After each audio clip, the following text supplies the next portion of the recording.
Olá pessoal, voltando, né, para a continuidade da nossa aula, tá ok? Então, provavelmente a nossa última parte do nosso vídeo de hoje. Então vamos lá, falando da Constituição Federal ainda, né? A Constituição Federal, ela trouxe no seu livro, né, na Constituição, a subdivisão. Nessa subdivisão nós temos o título 2, né, na qual ele vai falar sobre os direitos e garantias fundamentais, que aparece subdividido em 5 capítulos, né, na Constituição. Então esses cinco capítulos são os seguintes: os direitos individuais e coletivos, seria o capítulo 1, os direitos sociais, o número 2, a nacionalidade seria o capítulo 3, direitos políticos, o quarto capítulo, e o quinto, partidos políticos, né? Então eu vou ressaltar um pouquinho o que cada uma delas traz para os senhores, né? Se os senhores quiserem procurar a Constituição, conhecer algo mais profundo, né? É só fazer uma leitura da mesma, tá? Lembrando que é só botar ali no Google ali, pesquisar, que dá para ver a Constituição atualizada. Pois bem, o primeiro capítulo então, ele vem falar sobre os direitos individuais e coletivos. Ou seja, são aqueles direitos que estão ligados diretamente ao conceito da pessoa humana. Aquilo que nós tratamos sobre a vida, sobre a dignidade, sobre a liberdade, tá? Na realidade, esse direito ele vem falar sobre a igualdade entre os sexos, a questão da legalidade, né, no processo, vem falar do direito à propriedade, do livre exercício da pessoa escolher uma profissão, do banimento de qualquer tratamento, de pena cruel, não pode acontecer. Então, os direitos individuais ele vem ressaltar mais essas questões, né? Tá, ok? Direitos individuais e coletivos. Já os direitos sociais, que é o segundo capítulo, ele trata da atuação positiva do Estado. Então, olhem só, a primeira lembrando lá da primeira geração, né?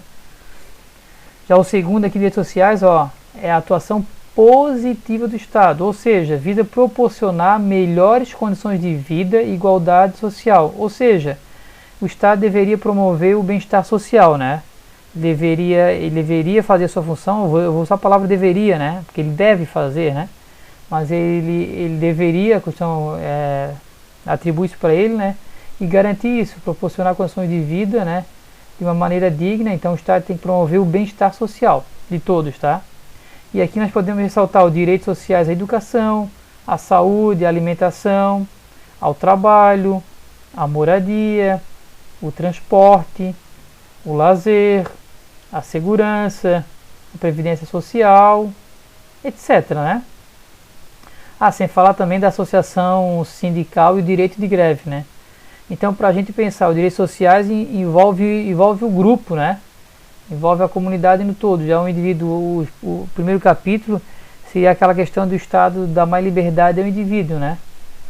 Dar mais liberdade no sentido que ele pudesse escolher aquilo que ele bem entende, né? Que é a questão ali da propriedade, do livre serviço ali da profissão, a sua escolha, né? O segundo os direitos que o Estado deve promover, aquilo que é a atuação positivada do Estado, tá? Pois bem, o capítulo 3 vem falar sobre o direito à naturalidade, né, que é a nacionalidade. Ou seja, são direitos que acabam tratando do vínculo jurídico entre os indivíduos e o Estado. Pois esses indivíduos precisam estar definidos, né, pois fazem parte de um dos componentes que define o que é o Estado. Ou seja, um Estado ele é composto pelo território, povo e soberania. E assim deve cumprir os direitos e exigir os deveres do Estado ao qual pertence, sendo reconhecido por este Estado, né? Então, nesse sentido, nós temos que deixar claro, ele tem direito à naturalidade, então ele pertence a uma nação, ele pertence a um Estado, só que ao mesmo tempo ele tem que cumprir, né, os seus deveres para com o Estado. E lembrando, né, que o Estado somos todos nós, que compõem o território, o povo e a soberania, certo? O quarto capítulo vem tratar sobre direitos políticos, na qual ele vai nos dar o direito ao voto direto, né, e secreto. É assim que deve acontecer na prática, né? Por mais que muitas vezes a gente vê aí nas redes sociais que algumas coisas acontecem de maneira legal, mas na prática isso deve acontecer o voto direto e secreto. Estes direitos determinam as regras de atuação da soberania popular. Afinal, todo o poder emana do povo. Por meio do voto, né, que acaba sendo colocado no poder para que possa nos representar, né? Por isso que a gente ressalta tanto essa questão da consciência do cidadão, né? Vamos colocar realmente pessoas que estão interessadas lá pela comunidade e não pessoa que está lá pensando em benefício próprio, encher o bolso ou se promover, né? Nós temos que tomar cuidado muito com isso, porque vocês vão ver ao longo da carreira que muitas pessoas pensam que estão ali apenas por causa do direito do voto, né? Para buscar ter direito de liberdade de pensamento, filosófica, política, só que muitas vezes isso é uma massa de manobra tão grande e eles não conseguem perceber isso. Pessoas que às vezes chegam na liderança de um sindicato, mas já visando a promoção, para que ele possa na frente buscar um cargo de deputado ou algo parecido, e a grande maioria da população não consegue perceber isso. Infelizmente o ser humano muitas vezes ele é cego, né? Ele precisa ter o olhar um pouquinho além daquilo que ele está vivendo, tá? E o quinto capítulo fala sobre os partidos políticos, ou seja, né, são aqueles direitos que determinam a liberdade e a autonomia dos partidos políticos, como forma de proporcionar a continuidade do Estado democrático de direito, né? Então, para ter um Estado democrático tem que ter alguns partidos políticos, né, para que possam ter essas opiniões contrárias e a gente poder fazer que o Estado possa progredir, né? Pois bem, né, então, quanto aos partidos políticos, quer dizer que é permitida a criação, a fusão e a exclusão desses partidos políticos, bem como a filiação de cada um dos cidadãos que se sente interessado, né? Ainda sobre a Constituição, outra coisa que eu gostaria de mencionar aqui com os senhores vamos lá, o artigo 225. Nós sabemos que é uma condição básica dos direitos humanos positivados, né, a questão das garantias do meio ambiente equilibrado, só que ele não aparece daquela maneira tão forte, né, como é ressaltado em outras questões, tá? Mas o artigo 25 ele vem mencionar sobre esse direito fundamental, né, das nossas gerações aí. Impondo ao poder público e à coletividade o dever de defendê-lo e preservá-lo para as presentes e futuras gerações, ou seja, deve assegurar a efetividade desse direito, incumbindo ao poder público preservar e restaurar os processos ecológicos essenciais, preservar a diversidade e a integridade do patrimônio genético do país e fiscalizar, definir espaços e territórios para que a gente venha protegê-los, a questão das APP, exigir das indústrias, das fábricas, né, que vem trazer alguma atividade que ela causa de poluição diretamente ao meio ambiente. Nós devemos exigir estudo prévio do impacto ambiental. Vocês vão ver um pouco disso na disciplina de direito ambiental. Outra coisa importante também é que o Estado ele tem que controlar a produção, a comercialização de produtos e substâncias que são tóxicas, né, que pode comprometer a vida das pessoas e do próprio meio ambiente, a qualidade de vida de ambas as partes. O Estado deve promover também uma educação ambiental. Vocês vão ver também numa disciplina aí que vai falar sobre a educação ambiental que a Polícia Militar Santa Catarina ela promove, por meio do protetor mirim, principalmente, né? Que ele é uma atividade bem bacana, onde ele faz os jovens acabar interagindo com a polícia de uma maneira muito legal, muito atrativa, né? E esses jovens acabam disseminando essa cultura de preservar o meio ambiente. Assim como também tem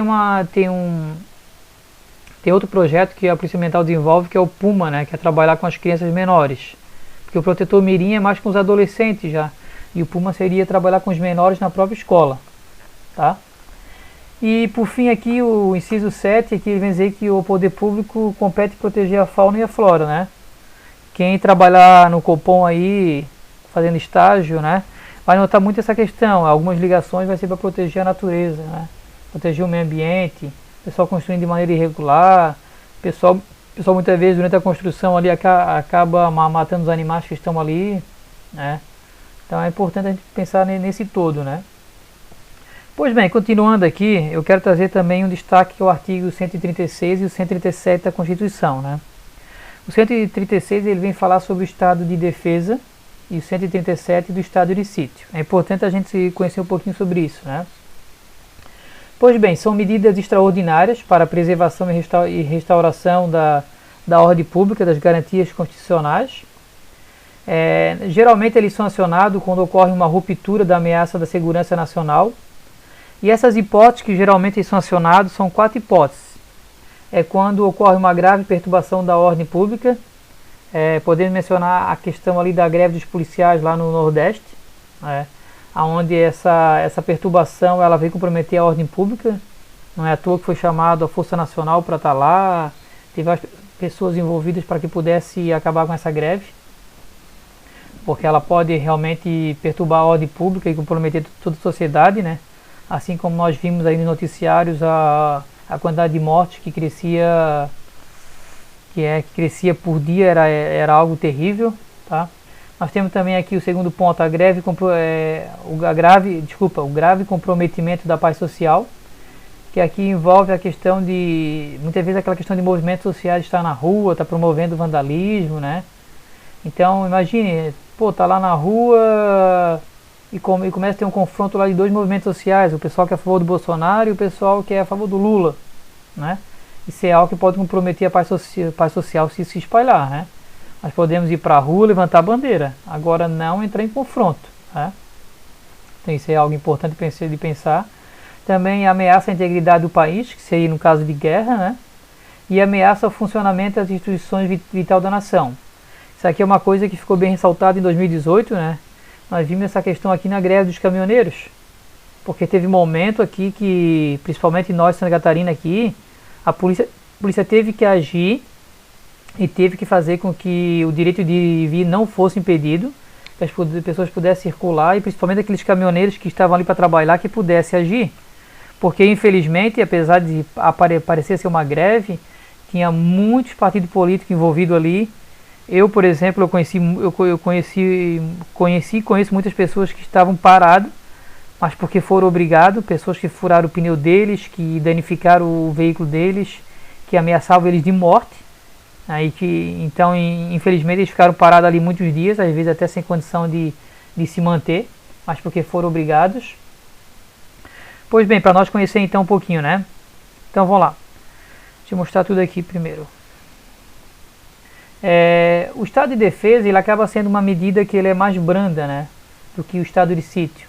E ele é um momento onde o presidente da República, após ouvir o Conselho da República e da Defesa, ele vai decretar, né, esse estado de defesa a fim de preservar e restabelecer a ordem pública, né, ou uma calamidade que acabou acontecendo e de grande proporção. Então esse decreto ele institui o estado de defesa que acaba sendo determinado durante um tempo específico, e ele vai dizer as áreas que vão ser afetadas e quais são as medidas coercitivas, né, que o Estado vai colocar aquela determinada população, tá? Então ele pode restringir o direito à reunião, ele pode restringir o direito ao sigilo à correspondência, à comunicação telegráfica, telefônica, e também pode, muitas vezes, promover a ocupação e uso temporário de bens e serviços públicos, né, conforme eu mencionei anteriormente lá no início da aula hoje. Só que lembrando, né, cabe ao Congresso Nacional apreciar esse decreto durante 10 dias, e se ele rejeitar, ele pode cessar imediatamente o estado de defesa. Já o estado de sítio, né, o estado de sítio, que é o próximo que vai vir aqui, ele é um estado mais grave. Deixa eu botar tudo aqui primeiro.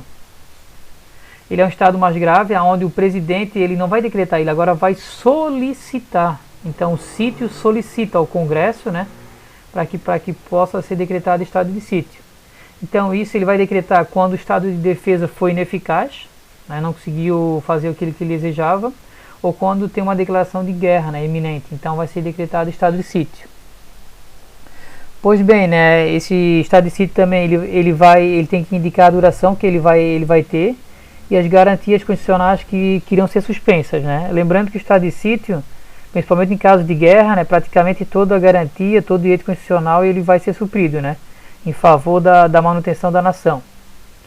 Ou seja, né, o estado de sítio, no caso do artigo 137, inciso 1, não poderá ser decretado por mais de 30 dias e poderá ser decretado por todo o tempo em caso de perdurar a guerra, né?